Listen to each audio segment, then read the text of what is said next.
yourself so that we don't have sound. What happens is if there's sound in your household, then the screen switches from our presenter over to your house. And so that's why it's important that you have yourself muted while we have a presenter. So I will do the introduction, and Brent is our presenter tonight, Brent Lubbock. He's the Director of Operations and Development for the Sylvan Heights Bird Park. And as I was saying earlier, I know a number of you have been there. I've seen your pictures. Kathy is one that's been and has taken great pictures. And so I'm sure, and I know that Brent's going to show us some wonderful pictures tonight. He's a graduate of East Carolina University, where he majored in public relations and communications.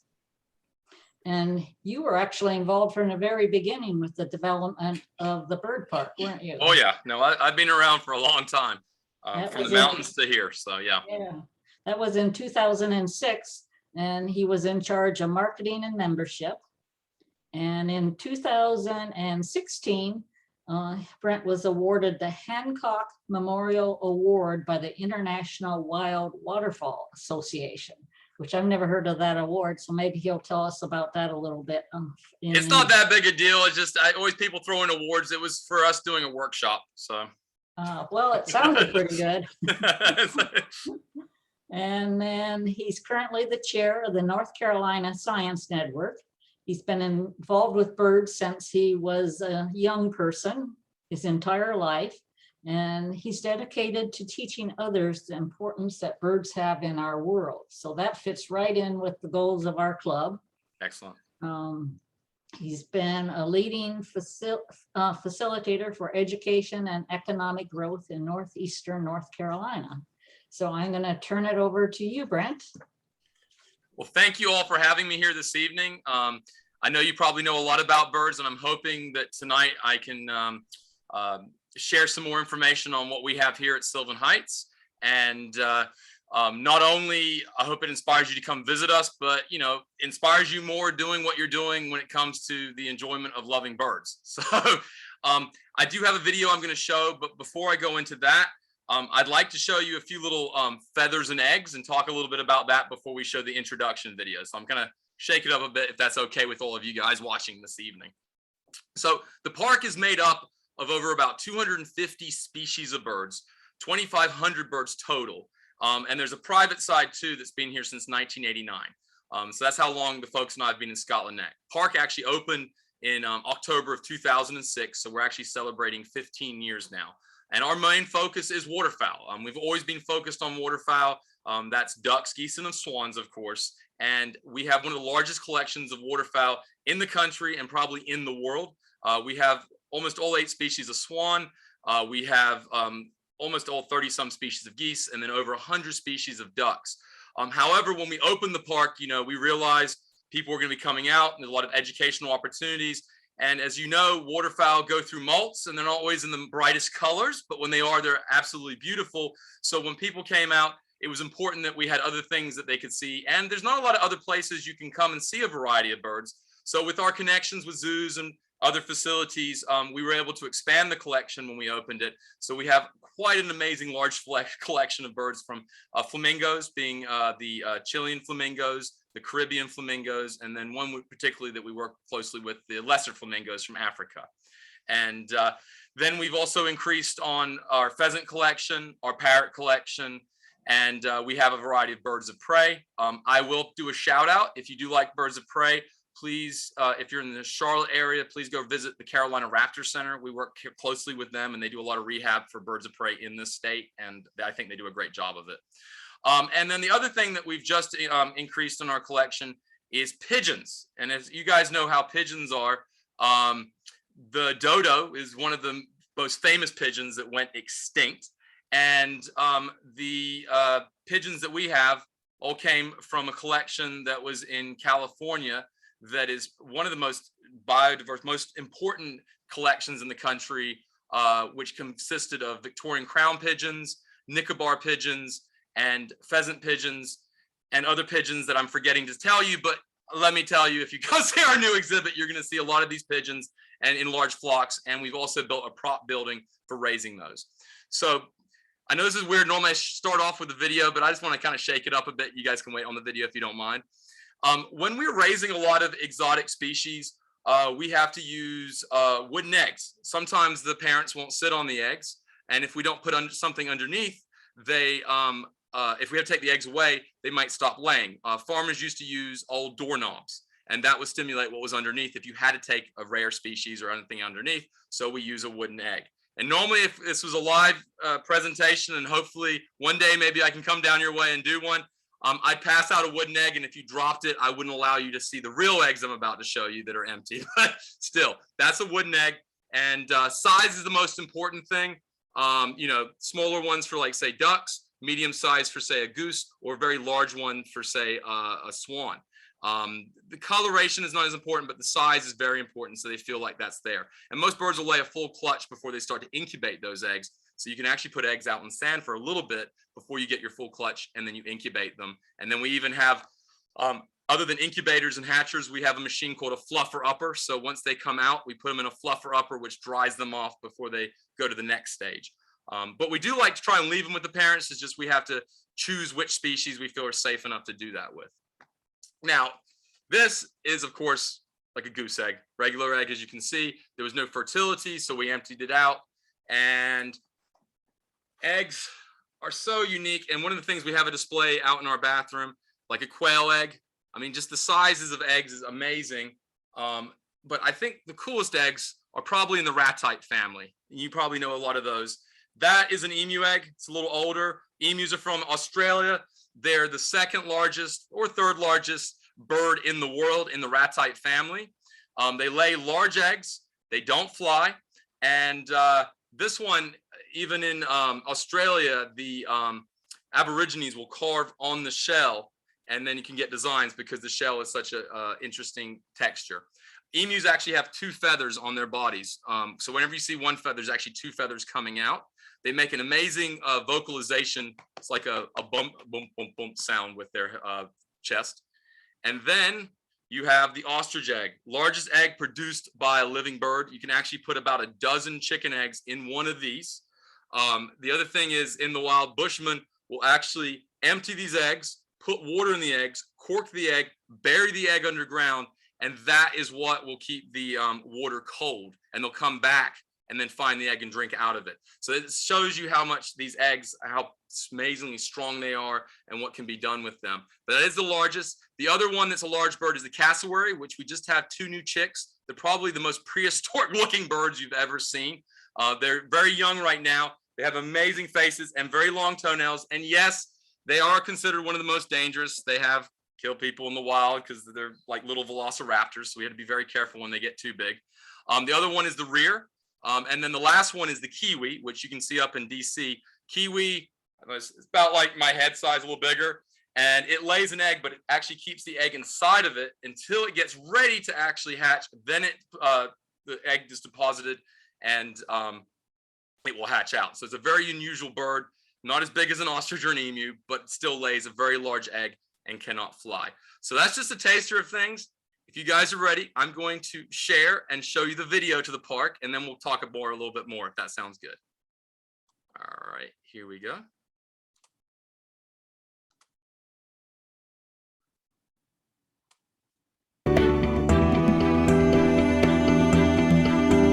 Hold on, sorry. I need to get back to the beginning. Here we go.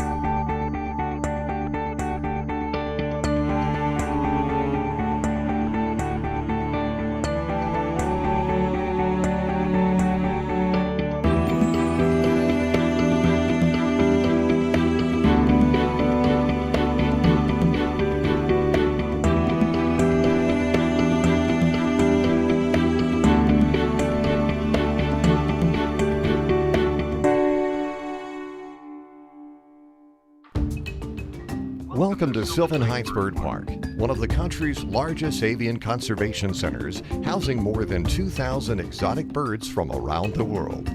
Sylvan Heights Bird Park is designed to give visitors up-close encounters with waterfowl, parrots, toucans, flamingos, and many other colorful birds.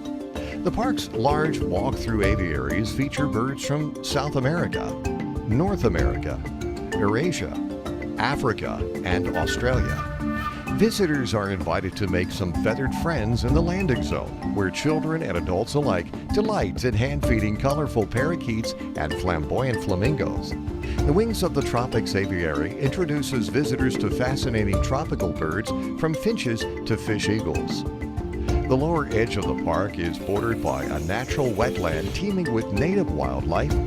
Explore the wetland safari trail for the chance to spot wild songbirds, waterfowl, herons, and turtles from the overlooks and pathways.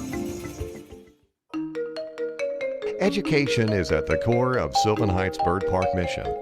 Each year, the facility hosts thousands of school children from Eastern North Carolina and Virginia to participate in field trips and hands-on science programs. Lifelong learners can enjoy educational events throughout the year. Daily Keeper Talks give visitors the opportunity to meet some of Sylvan Heights' feathered residents up close and learn more about the park's mission of conservation and education. Behind the scenes, Sylvan Heights Bird Park is working to ensure the populations of the world's rarest birds are protected from extinction. The neighboring Sylvan Heights Avian Breeding Center works to propagate endangered species like the white-winged duck from Sumatra and the scaly-sided merganser from China. In some cases, fewer than 250 individuals of these species remain in the wild. Although the Avian Breeding Center is not open to the public, visitors can see many endangered species in the exhibits at Sylvan Heights Bird Park, and park staff hopes these birds will make a lasting impression. I think just seeing endangered species up close will help our visitors to support conservation as we go forward, and as long as they get the idea of how important it is that we have these birds on our planet, I think there's going to be hope for some. In 1981, Sylvan Heights founders Mike and Allie Lubbock moved to the United States from England, bringing extensive waterfowl knowledge with them. They founded Sylvan Heights Waterfowl in the mountain town of Sylva, North Carolina, and began breeding rare waterfowl from around the world. In 1989, the Lubbocks moved their rare collection of birds to Scotland Neck, North Carolina. The Sylvan Heights Avian Breeding Center was established and has continued to grow into one of the world's largest conservation centers for exotic and rare waterfowl. In 2003, under the guidance of the North Carolina Zoological Society, the Lubbocks began planning a bird park that would allow the public to enjoy and learn about birds and waterfowl from around the world without disturbing the important nesting birds of the Avian Breeding Center. Sylvan Heights Bird Park opened in 2006 and now receives around 60,000 visitors each year. Sylvan Heights Bird Park is a 501c3 nonprofit organization. Your admission, membership, gift shop purchases, and donations all help the park continue its mission of conserving the world's birds and teaching the next generation about the importance of saving wildlife.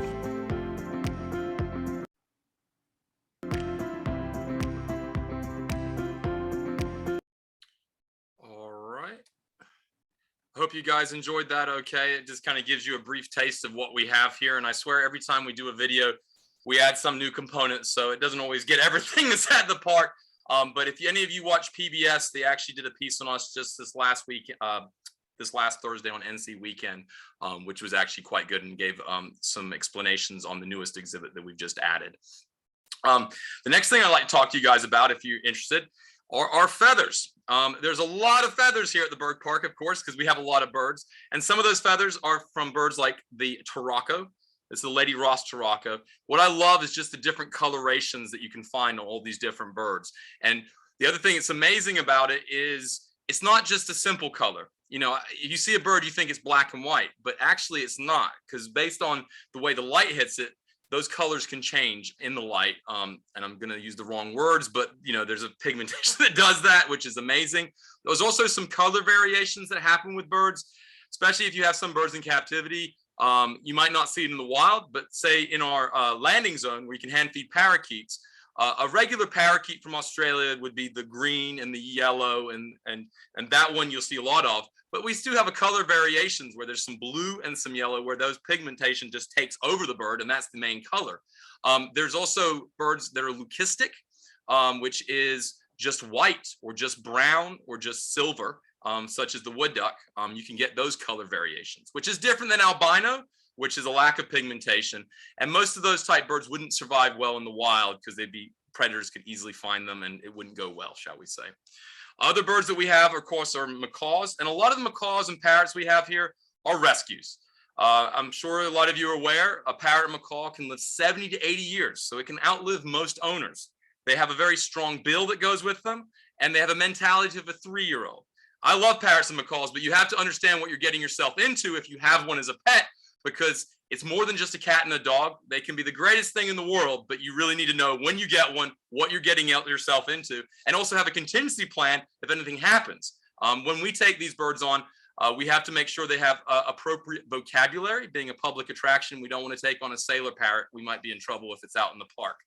So some of the feathers we have, like the blue and gold macaw, as you can see, the blue on one side, the gold on the other. The scarlet macaw, which actually it's interesting using the camera right now. There we go. You can see some of the red in the colors, but I'm looking at it as you guys are looking at it. You can just see as the light hits it, the colorations change. One of the most important macaws we have, and we got that through the zoos, is the blue-throated macaw, which is a species that's very rare. And there are a lot of projects going on now, thankfully, in South America for reintroducing those species. And luckily, the parrot trade's changing a little bit with the understanding that's what caused the situation. So there's a lot more funding and research going into helping try to increase those populations. But when we talk about populations, we have to take in consideration habitat. And as you've seen anything with Brazil lately, it is a little disconcerting when a lot of those rainforests are taken away, because the less habitat, the likelihood of survival is going to be harder and harder on these species. For example, one of the most important flagship species we have here is the white-winged wood duck. It's the rarest duck in the world. We own all those birds. We will not sell them. We loan them to zoos. And we do a lot of research understanding microbacteria and things that can affect them. They're from Asia, and a lot of the populations decline because of things like Agent Orange and stuff like that. But what's important is working with the local government and the people. So when you're in a part of Asia, it's different than North America, where we can go to our local grocery store or 7-Eleven or whatever we have, where there they might not have those resources. So when you work with a population over there, and this sounds weird, you tell them 6 eggs for you, 6 eggs you leave. They treat these species like a chicken, but by doing it, the populations increase. If you don't work with the people in that way, then they hunt the species out, they eat everything, and then the population decreases. But if they have some sort of situation where there's a value to it, then they're going to help work with that species and save that species. Now, we can't do that with rhinos and elephants, but you can do it with some birds, so that's a good thing. Now, the other thing I was going to show you, you're all aware, of course, of a peacock feather. I'm doubt if there's anyone on this call that's part of this birding group that doesn't know what a peacock feather is, we've got problems. So this is a peacock feather. We do have the peacocks. We also have the jobins. Peacocks are amazing. They grow these long tail feathers for displaying to the females, the males. And what's interesting about peacocks, a lot of people got peacocks and guinea fowl for their farms.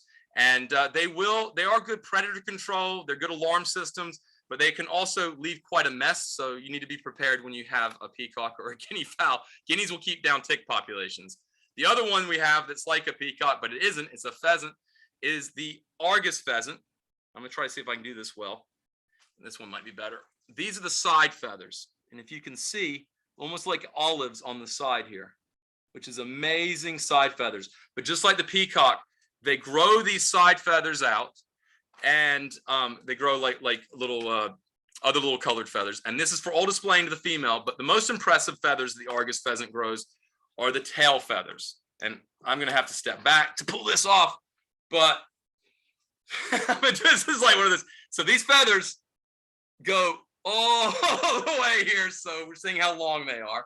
And we can see this. The male will take these 2 feathers and he puts them in the air and he shakes those feathers and he makes a sound. It goes, woo! And that's how the Argus gets the attention of the lady Argus. And if that doesn't work, he's not going to have any luck. So that's what he does to try to get them interested in what he's doing. So feathers, they're good for flying. Feathers are also good for keeping warm, like with down feathers. You know how important that is. We talked about eiders earlier. And feathers are important for courtship and displays. We do have Bird of Paradise. He's an old guy, so he's not as colorful as the ones you would see in the wild, but birds of paradise are amazing when it comes to doing displays for the females using courtship and designing of areas around them. Now, let me think. I'm sorry, I'm one of those moments. So the way the park is set up, as you saw in the video, is it's continentally themed. So you go through Africa, Australia, North America, and the species represent those regions. But they also represent different conservation work we're doing.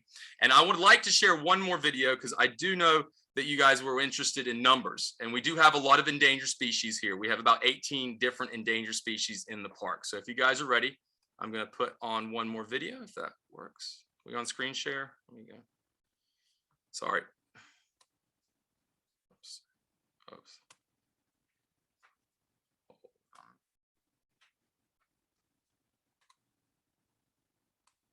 Sorry. I'm messing this up. Is it sharing? Okay, sorry.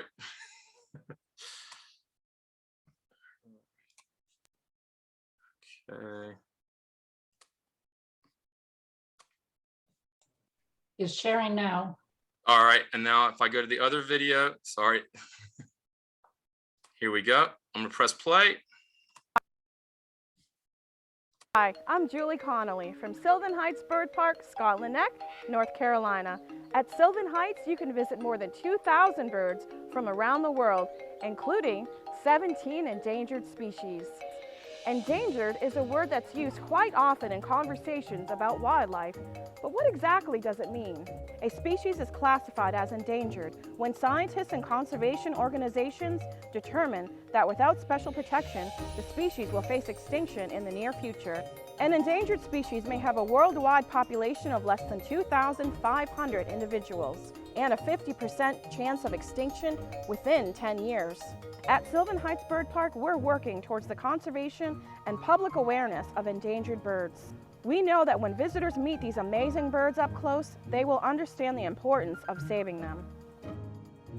Come visit us at Sylvan Heights Bird Park to learn more about what we're doing to conserve endangered species and how you can help. All right, so that kind of gives you a brief estimate of some of the numbers here, but as I said, with 250 different species and 2,500 birds, there's a lot more numbers that can go with it. But I do think understanding the endangered species we have here is one of the most important things. The whooping cranes are very important to us, and if we have success on breeding those, our goal is to work with the local government for reintroducing the offspring. Sadly, one of the projects, I don't know if you guys have ever heard of Operation Migration, which they used ultralights for flying from north to south, was canceled. And in the last 4 or 5 years, there's been a lot of defunding for some of the bird projects. So we're hoping that some of that can come back, because the whooping crane is one of the most endangered birds in the world. There's only about 18 species of crane in the world. We actually have 2 of the species in North America, and we have them here at the park, the sandhill crane and the whooping crane.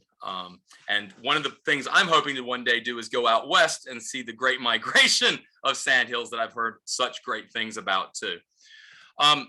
Before I go into any more things, I'm going to shake this up and show you a live bird. And I'm sorry, it's not a flamingo. I know you guys asked that earlier, but I did mention the species because we talked about leucistic, but this one is not leucistic. His name's Woodrow. That gives you a hint. And he's in full color. And this also, brings up a point that when visiting Sylvan Heights, everyone always says, when's the best time to visit our bird park? Or when's the best time to go birding? And most people, you know, they go for spring because there's babies, and summer, you know, it's warmer outside. But when you talk about waterfowl and you have something like Woodrow, okay, Woodrow, whoops, he's gonna make it a little wild. All right, you're gonna get, all right, you're gonna sit on my shoulder.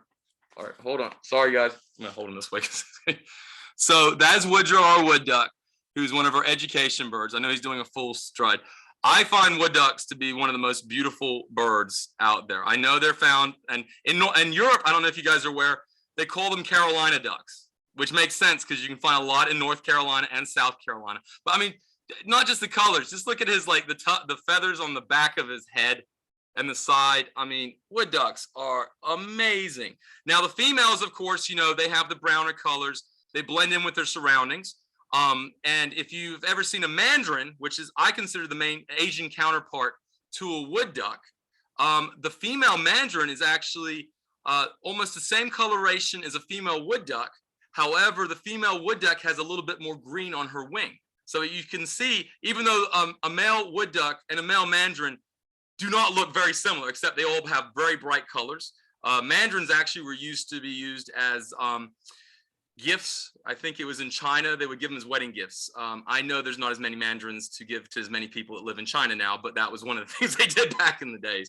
But yeah, woodrow is a wonderful bird, and he helps us educate people, especially about local species and birds. And, you know, ducks in general, ducks being the smallest. Waterfowl all have webbed feet, of course, except the magpies have a partial web. And then he's got his full flight feathers. But even looking at the wings, I mean, if I can do this right, and seeing the light is just how the colors change. And if you're ever going to see him in the wild, you know exactly what I mean about all these beautiful colors and stuff. But we're very lucky to have woodrow for doing this. The other thing that's interesting about wood ducks is when they hatch out, they can come straight out of a tree. And if you've seen it in the videos, and they will go all the way down, bounce on the ground, and then follow the mom into the water, which is amazing. And they use their little toenails to climb up out of the cavity and then fall out. So I'm going to keep talking if you guys are good, and I'm going to leave woodrow right here while we're discussing things. So one of the things, Brent, I'm going to interrupt you just a moment. Okay. If any of you have questions, put them in the chat box, and we'll get to them at the end of the presentation. Thank you, Cheryl. So one of the things when it comes to Sylvan Heights that's important to us is trying to work also with a lot of the local zoos and other places with SSPs, that's survival species plans, so that we know how many species are left, whether it's in North America, Europe, for captivity. The thing about Sylvan Heights, I find, it's kind of like an ark.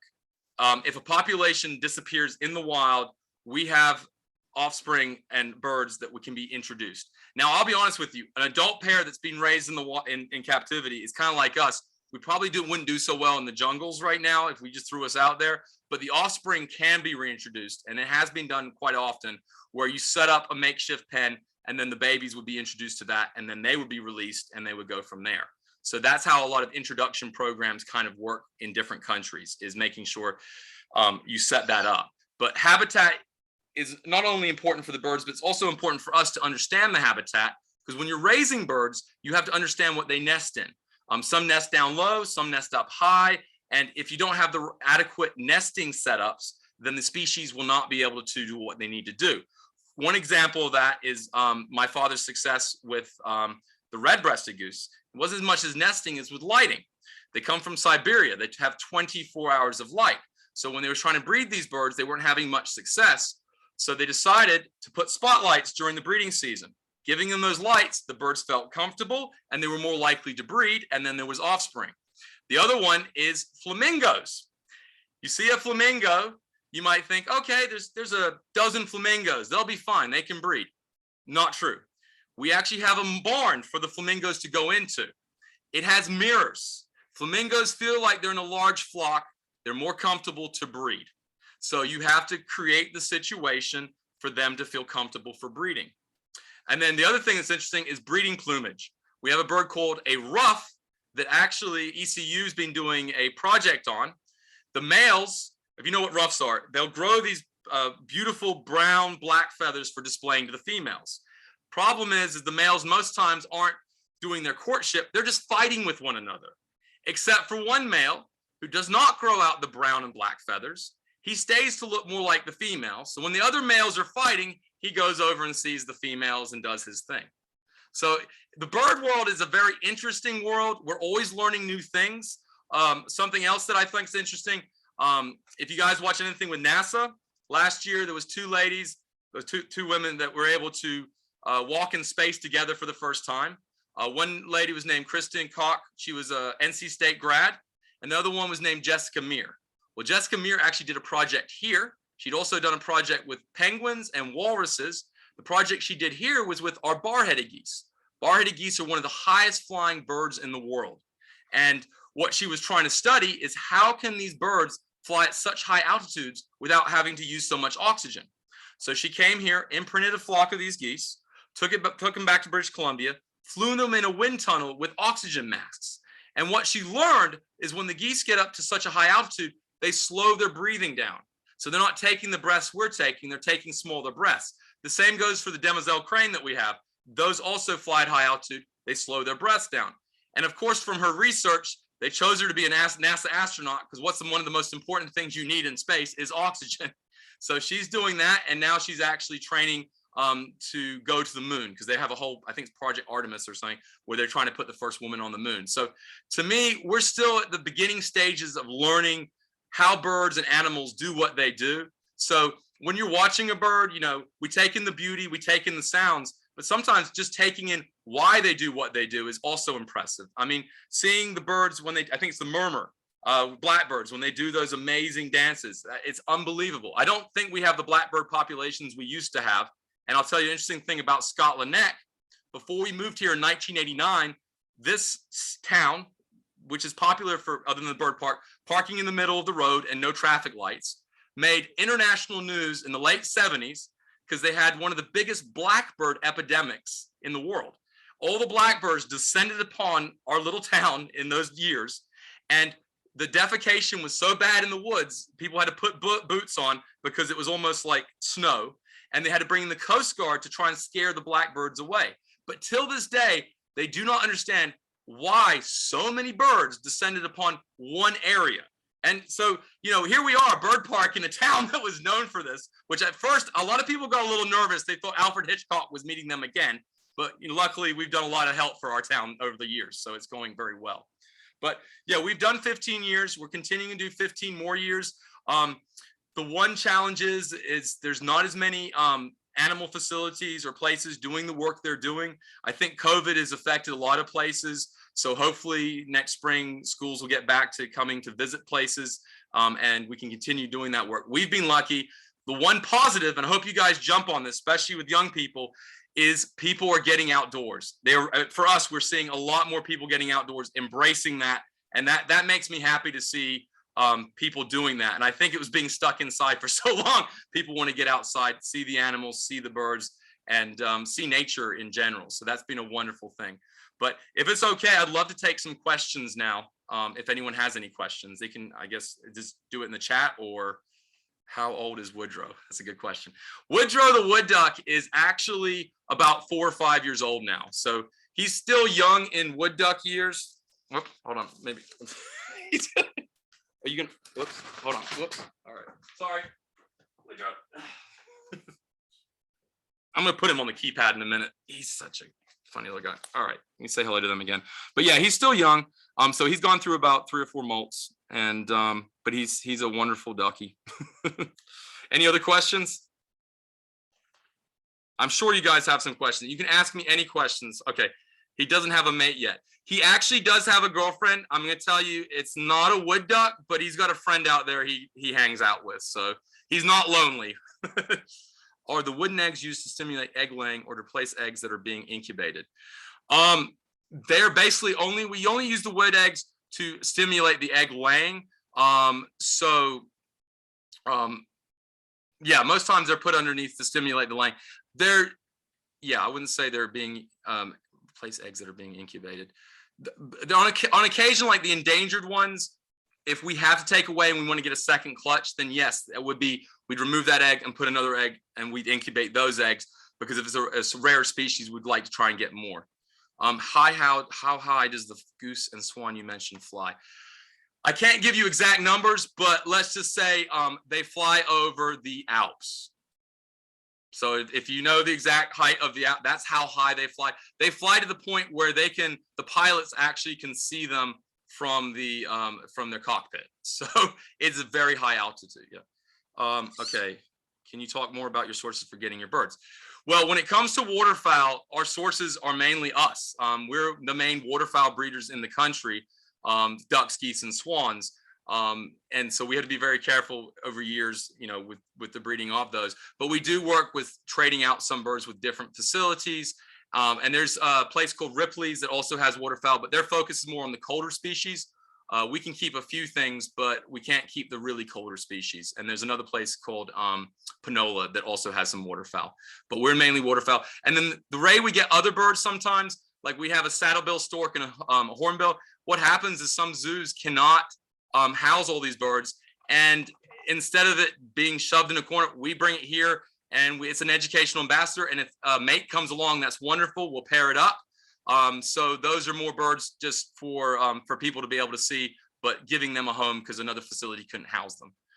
Can you please talk more about the results of recently completed research studies? Oh, that's a great question. Get ready for this. So with the white-winged wood ducks, I'm going to go into that one first. That species, there's been some successes on that with reintroduction of those species in Sumatra. However, habitat is still a main issue. I think in North America, we're very lucky that we have conservation groups, Nature Conservancy, Fish and Wildlife, Ducks Unlimited, that are actually putting money into saving habitat, where in some places like Asia, it's a very difficult situation. So we're really focusing on the habitat because we do not want to introduce a species if the habitat is still unstable, because what will happen is then the species is going to be lost, and that is not what we want. As for Brazilian mergansers, one of the projects with that is actually introducing it to a new water source, because the water source that that species is on is not doing well. So we found another river source. We're working with the local government and a facility down there to have offspring on another river, so the species has a better chance of survival. Now, these numbers, there might be only in a dozen, 30 or 40. It's not the hundreds, but then again, it's better than nothing. And numbers like that, like the whooping crane, the nene, which is actually now somewhat off the endangered species list. Hawaii has a long way to go because of the amount of invasive species on the islands, but there are success stories. I don't want you guys leaving tonight thinking all doom and gloom. Lace and teal is another one that's actually been successful, but with habitat, that is going to be the main thing. We can keep the species, but if we don't protect the habitats and we don't find viable habitats, then the work we're doing is going to be a lot more difficult. Is Woodward so tame because he has been held since hatching? Actually, it's Woodrow, not Woodward. Woodrow is tame because he actually, he was by himself. He was with another clutch. And sometimes what happens is we've noticed when we're rearing some birds, they become a little imprinted. And he actually liked our keeper more than he was liking his friends. So we started using him, and it's weird, but he's more of a people bird person than some of the other birds. So that's how he's become the way he's been. And there's only a few birds that we use for education, and most times there's reasoning behind why we've used them. I'd like to use more of ones, we have in North America, we get birds like shorebirds that get injured and they can't be released to the wild, so they live their days out here. It would be nice to use those more in education. However, when you're dealing with the general public, you have to go into a long explanation of why that bird is that way. Sometimes it works and sometimes it doesn't. Alps are 15,770 feet. Thank you, Cindy. I appreciate that. Do you get any unusual crossbreeding in the park? Great question. Luckily, we don't. And I think the reason we don't have a lot of unusual crossbreeding is we're able to keep enough of the species with each other. That they have enough of their own species, but it can happen. I have seen some very strong, weird hybrids, not as much here, but other places, wood ducks and mandarins. If they're close enough in their own area, it can happen. There was a guy up in Virginia that was, it was awful. He was something with swans, and he trumpeter with a, some other species. He was calling trumplings. I was like, no, I don't. This feels like Island of Dr. Moreau. It's better to keep the species with the species they're in. So as long as we have enough of each of the species, that crossbreeding doesn't happen. But you do have to watch out for it, and you need to maintain the collection so it doesn't happen. And so Karen mentioned 15,777 feet is nearly 3 miles. Thank you. This is the good part about chat. You guys can actually pull up the information because I can't do that. And so we can see. So these birds are flying 3 miles high. It's an impressive height. How often do your staff travel to other countries? Since we have such a small staff, they get to other countries when they can. The last year or so, of course, has been very difficult. And if we can't get one of our staff, they've been down to Bolivia, to be in Africa, Asia, Australia. But a lot of times also we work with other people in those countries. We train other people. They come here and learn and then go back. And I would say, as much as you probably all been zoomed out or all the other types of things that do this, the great thing about this, it brings people together from around the world. It allows me to have meetings across our wonderful state from mountains to coast. So it does give us the ability to talk to more people in those countries to see how things are going. So if we can't get our staff to those places, we try to work with local people that feel the same way and are dedicated to the work we're doing and want to help save those species. How big is your staff? Well, I just say, yeah, it's about a dozen people, and that's from taking care of the animals to gift shop to education to marketing. So we have a very wonderful, dedicated staff. We have some part-time workers. We have wonderful volunteers that help with the landing zone and other places. They all have an interest in birds, ornithology.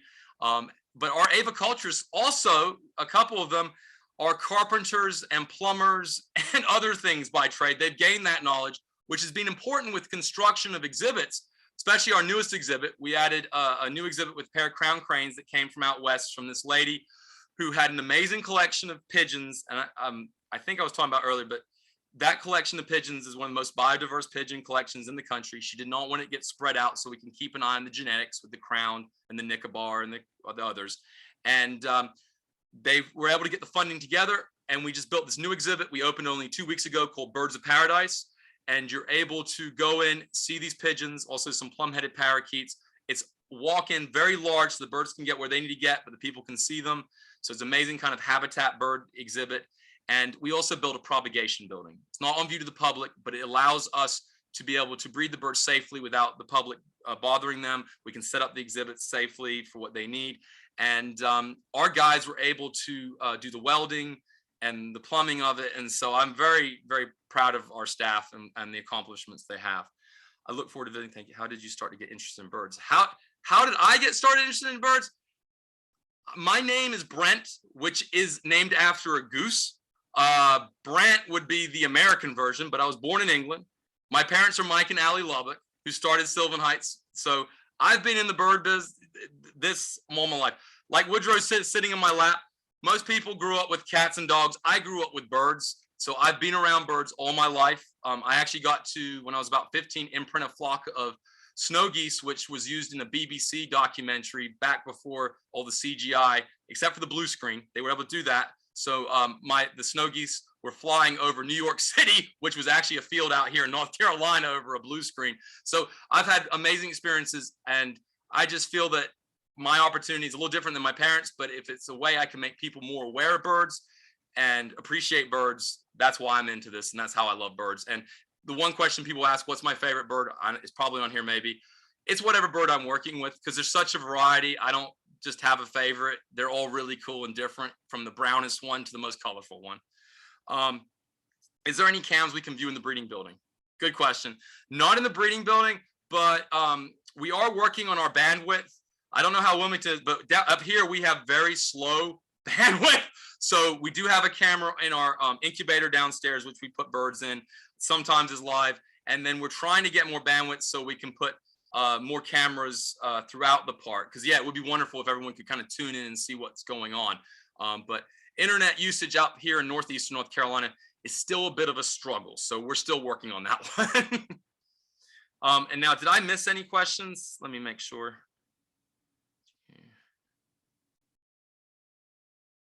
Oh, can you share with what we do with the birds we breed? So when we breed the birds, if it's species that we need to keep an eye on, we might keep those back. A lot of times, other than with the park, it's a nonprofit. So we get the birds from the breeding center on loan. And when they sell in birds, it's mainly very common species, and it's only to people that actually know what they're doing. We don't want some guy that wants a pair of ducks and they've never had.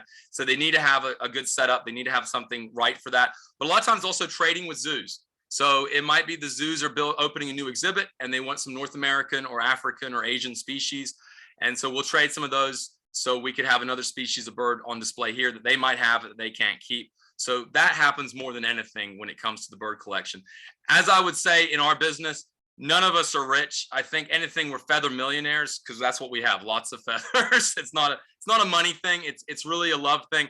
And if any money is made, it's really to help maintain the collection and get the food and feed the birds. And I don't know if that question was here, but we go through tons and tons of feed. And with the waterfowl, it's a floating pellet that my dad helped create that has sort of the nutrients that most waterfowl would eat in the wild. Now with the other birds here, raptors, you know, they're getting rats and other things. The Eurasian eagle owl, which I didn't show you guys those feathers. I'm trying to remember that. So we have some different feathers. You guys know the barred owl, barn owl. See that one? And then the great horned owl. Well, there's also the Eurasian eagle owl. Looks very similar, but the difference is that owl, the Eurasian eagle owl, is a lot larger than the great horned owl that we know of in North America. It can actually take out small Vietnamese muntjac deer. They're very big. The female is bigger than the male. And owls, of course, they don't do a 360 like this whatever that movie was, but they can do a 180, so they can turn around and see behind them. They're silent hunters. They're impressive birds, and I always appreciate the birds of prey. All right, I've got 2 more messages. Sorry. Great presentation. From where? Oh, where do we source our feed? Actually, we used to source the food from Orange Milling Company in South Carolina, and we get 50-pound bags and they would deliver it. However, their milling, in the end, they couldn't do it anymore. So now we get the food from Greenville, from people that make fish food, and they were able to, with the nutrient, what we gave them, the ingredients, they've been able to create that food. And now they bring it in these big trucks and we put them in the hoppers and we go around and feed them that way. And we do a big feed in the morning. Then we do a light feed in the evening. And I will say one thing about birds: they are the best weather predictors you will ever see. You can watch the news, you can listen to whatever they say. I go out on this back deck, I look at that flock of birds, and I can tell you if that hurricane is going to be hitting us or tornado. They start eating heavier, they start to get closer together. They really know how to project things a lot sooner than anybody else. So birds are definitely way more in tune with their surroundings than I think we are sometimes, or with all our devices. So it is interesting to watch those birds. Another question I don't think has come up, but I'm going to mention, you know, we do have natural disasters. We've missed a few, we've had a few tornadoes and stuff like that. If an exhibit gets messed up and the birds can get out, we have found most all the birds stay except one family. That's the crane family. For some reason, a crane will get down the road, he will stop because he wants food again, and he'll come back. But cranes are a very finicky bird, where other birds, they feel they're safe, they know how to have their food, and normally they stay right there, and we're able to get them back if we have a major disaster of any sort. And yes, the movie was Exorcist. Thank you for that. Was there any questions? Cheryl, do you see any that I might have missed? Okay. Well, I don't know if I've gone over time or if I'm under time. I hope I've been able to tell you as much as I can. I know I've probably left some things off. There's a lot going on here at Sylvan Heights. I really hope all of you will come visit our facility, meet our birds, and I appreciate every one of you being bird watchers, because that means you love birds, and that means the world to me. And I hope you continue doing that and keep telling more people to do it, because North Carolina is a great state for bird watching. The birding trail is a great resource that we have. And I'm on the Roanoke River Partners, which helps the Roanoke River. And this is a great river for actually birding on too. Merrill Lynch actually had a record of bird watching on this river. So I just think if you've got the opportunity, get out there, see as many birds as you can. It's a wonderful state for doing it. All right. Well, thank you guys. Is that good, or is there any other questions? Or Thank you so much, Brent. This has been really, really interesting. Good. I'm glad I appreciate you liking it, and I hope I gave it enough justice. But hopefully, I'll see you guys up here one day. I think you've got us interested enough that maybe we'll even do a field trip down. Well, if you do, let me know, and I'll put it on my agenda. Maybe I can be the tour guide for you guys. Ah, that would be great. Thank you so much. You're welcome. Okay, since there's no more questions, oh, you got to buy for Woodrow. I just put it, Woodrow says bye to. Cute. Okay, we're going to go ahead then and have a little business meeting before we adjourn.